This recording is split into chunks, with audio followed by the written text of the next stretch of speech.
Hi friends, welcome to my channel. ఈరోజు video చాలా ఇంట్రెస్టింగ్గా ఉందండి. వీడియోని ఎక్కడ స్కిప్ చేయకుండా ఎన్ వరకు చూసేయండి. ఇక కౌశికి ఇలా అంటూ ఉంటుంది, జగదాత్రి కేదార్లను మీ పెళ్ళి జరిగే వరకు మీరు ఇక్కడే ఉండొచ్చు. ఆ నిషిక వాళ్ళతో కాస్త జాగ్రత్తగా ఉండండి, గొడవలు పెట్టుకోకండి అని అంటుండగా దాత్రి గొడవ స్టార్ట్ చేసింది. మేం కాదు వదిన అని అంటూ దాత్రి కేదార్లు అక్కడి నుండి వెళ్ళిపోతారు. ఇక సుధాకర్ కౌశిక్కి దగ్గరికి వచ్చి వాళ్ళ పెళ్లి కోసమే ఇక్కడ ఉంచావా అమ్మ వాళ్ళని అని అడుగుతుండగా ఇక కౌశిక్కి సుధాకర్ని అనుమానంగా ఆ పెళ్లి రీజన్ తప్ప వేరే ఏదైనా రీజన్ ఉందా బాబాయ్ వాళ్ళు ఇక్కడ ఉండడానికి అని అంటుండగా ఇక అయ్యో అలాంటిదేం లేదమ్మా, ఊరికేనే అడిగాను అని సుధాకర్ మాట మారుస్తూ ఉంటాడు. ఇక ఇలా అంటూ ఉంటుంది కౌశికి మనసులో సుధాకర్ని చూస్తూ, బాబాయ్ ఇంట్లో వాళ్ళకి ఎవరికి ఏం కాకూడదు, గొడవలు జరగకూడదు అని నువ్వు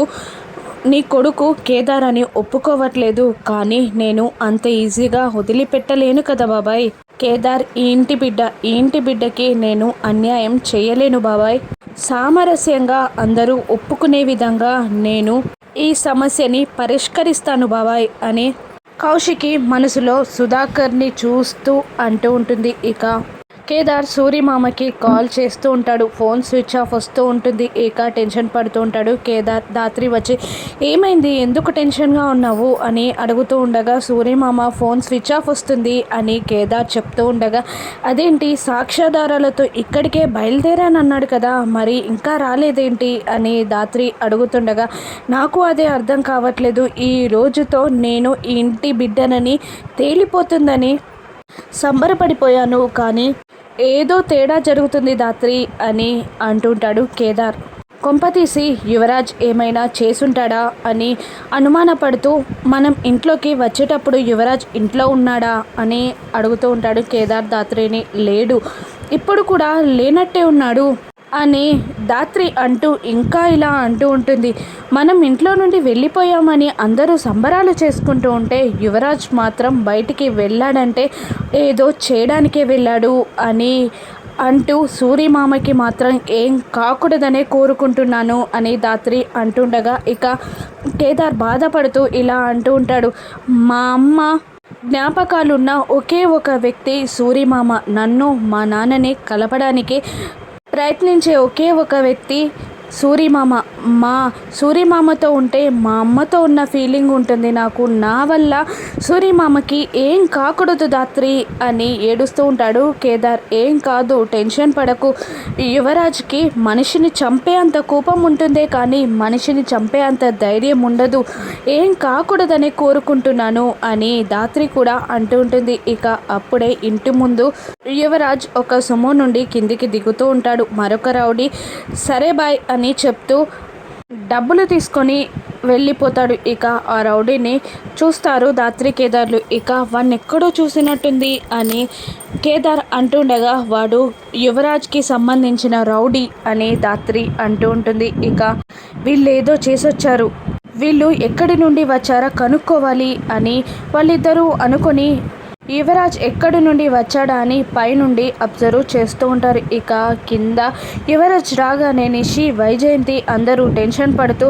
ఏంటి ఫోన్ లిఫ్ట్ చేయవు, ఫోన్ చేస్తే కూడా ఆన్సర్ చేయవు అని అంటూ ఉంటారు. ఇక చెప్పిన పని పూర్తి చేసుకొని వచ్చావా అని కమలాకర్ అంటూ ఉండగా, ఇక చెప్పిన పనిని ఎప్పుడైనా ఫినిష్ చేయకుండా వచ్చానా బాబాయ్, ఫినిష్ చేసే వచ్చాను అని యువరాజ్ అంటూ ఉండగా, 1కి 2 సార్లు చెక్ చేసుకున్నావా యువరాజ్ అని కమలాకర్ మళ్ళీ అడుగుతుండగా, చెక్ చేసుకొని ఫినిష్ చేసే వచ్చాను అని యువరాజ్ అంటూ ఉంటాడు. ఇక అదేంటి మనిషిని చెప్పినంటే మాట్లాడుతున్నారు, మీరు సాక్ష్యాన్ని చంపడానికే కదా మీరు వెళ్ళింది అని నిషి వైజయంతి అడుగుతుండగా, అదే ఎందుకంత తిక్కగా మాట్లాడుతున్నారు, నేను వెళ్ళింది సాక్ష్యాన్ని ఫినిష్ చేయడానికే, నేను చెప్పింది కూడా సాక్ష్యాన్ని ఫినిష్ చేశాననే చెప్తున్నాను అని అంటూ ఉంటాడు యువరాజ్.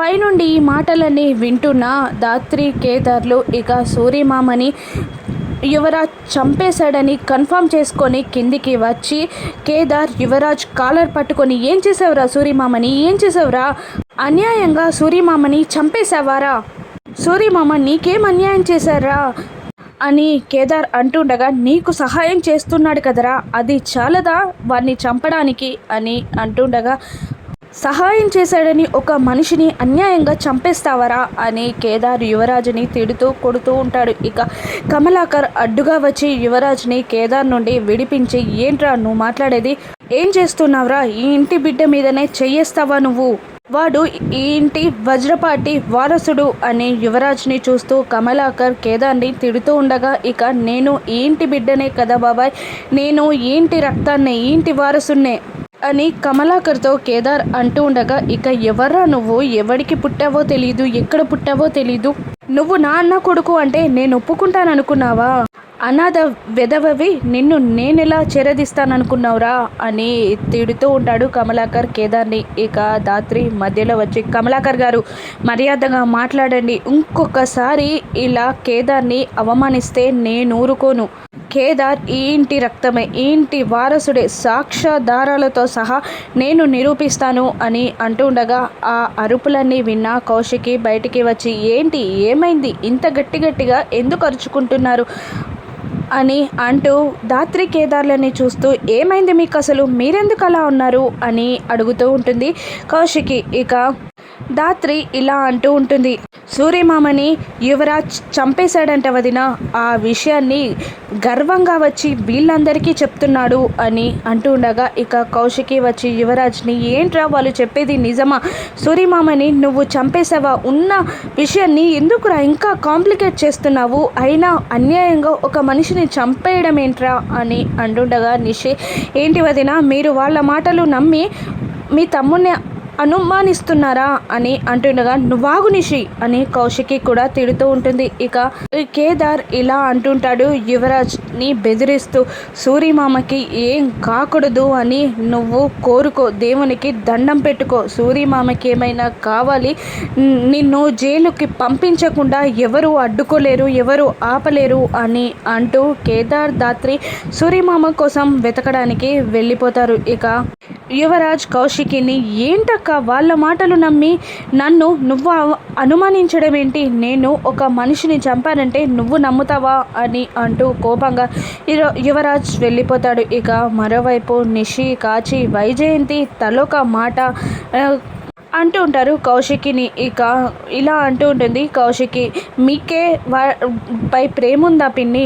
నాకు లేదా, చిన్నప్పటి నుండి ఈ చేతులతో ఎత్తుకొని పెంచాను, వాడు ఎక్కడ శనికావేశంలో తప్పు చేసి జైలు పాలవుతాడేమో అని అలా అన్నాను అని అంటూ ఉంటుంది వైజయంతితో కౌశికి. ఇక నిషి ఇలా అంటూ ఉంటుంది, పెత్తనం అంతా మీ చేతిలో ఉంది, మీరు చెప్పినట్టే వినాలి, ఇంకా ఏం చేయగలం అని అంటూ వెళ్ళిపోతుంది నిషి. ఇక టీం చెప్పిన లొకేషన్ ప్రకారం సూర్యమామ సెల్ సిగ్నల్స్ ప్రకారం సూర్యమామని వెతుక్కుంటూ టెన్షన్ పడుతూ కేదార్ ధాత్రి ఒక ఏరియాకి చేరుకుంటారు. ఇక నా వల్ల సూర్యమామకి ఏమైనా జరిగితే నేను తట్టుకోలేను ధాత్రి అని కేదార్ అంటూ ఉంటాడు. ఇక ఆ లోపే ఒక చోట చాలామంది గుమిగూడుంటారు, అక్కడ ఎందుకో చాలామంది ఉన్నారు ధాత్రి అని కేదార్ అంటుండగా, అక్కడికి వెళ్దాం పదా అని స్పాట్కి కేదార్ ధాత్రి వెళ్తారు. ఇక ఆ ఎస్ఐతో మాట్లాడుతుంటారు, ఏమైంది అని అడుగుతుండగా, ఎవరో చంపి పారేశారు అని ఆ ఎస్ఐ చెప్తూ ఉంటాడు, మేము ఆ వ్యక్తిని చూడాలి అని అడుగుతుండగా, ఎందుకు అని ఎస్ఐ అడుగుతూ ఉంటాడు, మాకు తెలిసిన వ్యక్తి కూడా సెల్ సిగ్నల్స్ దగ్గర మిస్ అయ్యాడు, అందుకే చూడాలి అనుకుంటున్నాం అని అంటూ, ఆ వ్యక్తి వయసు ఎంత ఉంటుంది అని ఎస్ఐని అడుగుతుండగా, 60 పైనే ఉంటుంది, కానీ ముఖం బాగా చితికిపోయింది, చూడ్డానికి కూడా వీలు లేకుండా ఉంది, చూసి నాకు గుర్తుపట్టలేరు అని ఆ ఎస్ఐ అంటుండగా, పర్లేదు మేము చూస్తాం అని అంటూ ఉంటుంది ధాత్రి. ఇక ఆ ఫేస్ని ఓపెన్ చేసేసరికి చాలా వందరగా అంతా నలిగిపోయి రక్తం అంతా కారిపోయి చాలా భయంకరంగా ఉంటుంది సూర్యమామ ఫేస్. ఇక కేదార్ ధాత్రిలు ఆ ఫేస్ని చూసి కళ్ళు మూసుకుంటారు. చెప్పాను కదా మేడం, చూడ్డానికి వీలు లేకుండా ఉందని అని అంటూ ఉంటాడు ఎస్ఐ. ఇక సూర్యమామ శవాన్ని అలా అంబులెన్స్లోకి ఎక్కిస్తారు. పోస్ట్ మార్టం అయ్యాక వచ్చి చూడండి అని అంటూ ఉంటాడు ఎస్ఐ.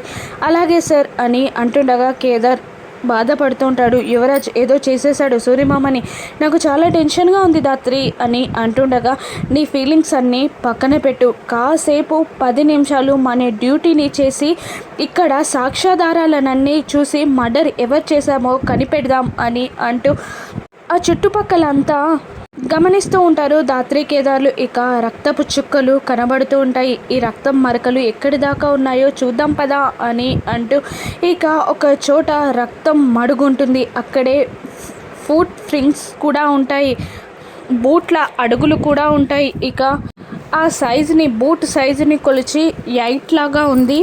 అంటే ఎవరిది అని ఆలోచిస్తూ ఆ పక్కనే ఉన్న పొదల్లో పర్స్ కనబడుతుంది ధాత్రికి. ఇక ఆ పర్స్ ఎక్కడో చూసినట్టుంది అని కేదార్ అంటుండగా, ఇక తన కొంగుతో ఆ పర్స్ పైన తన ఫింగర్ ప్రింట్ పడకుండా ఓపెన్ చేసి చూస్తుంది ధాత్రి. ఇక అందులో యువరాజ్ పాన్ కార్డ్ ఉంటుంది. ఇక సూర్యమామని చంపింది యువరాజే అని కన్ఫర్మ్ చేసుకుంటుంది ధాత్రి. ఇక ఈ హత్య చేసినందుకు యువరాజ్ని వట్టికే వదిలిపెట్టకూడదు కేదార్ అని అంటూ ఎస్ఐ దగ్గరికి వెళ్తుంది ధాత్రి కేదార్లు. ఇక మరోవైపు కమలాకర్ యువరాజ్ మాట్లాడుకుంటూ ఉంటారు. ఇక వాడు ఈ జన్మలో నాన్న కొడుకని నిరూపించుకోలేడు బాబాయ్ అని అంటుండగా, అవునరా మంచి పని చేసావు, కానీ వాడు ఎప్పటికైనా మనకు ప్రాబ్లం అయ్యేలా ఉన్నాడు అని కమలాకర్ అంటూ ఉండగా, వాణ్ణి కూడా చంపేద్దాం బాబాయ్, అదే సరైన పని అని అంటూ ఉంటాడు యువరాజ్. అవునరా, ఈ ఇంట్లో జరిగేది వాడి పెళ్ళి కాదు, వాడి చావు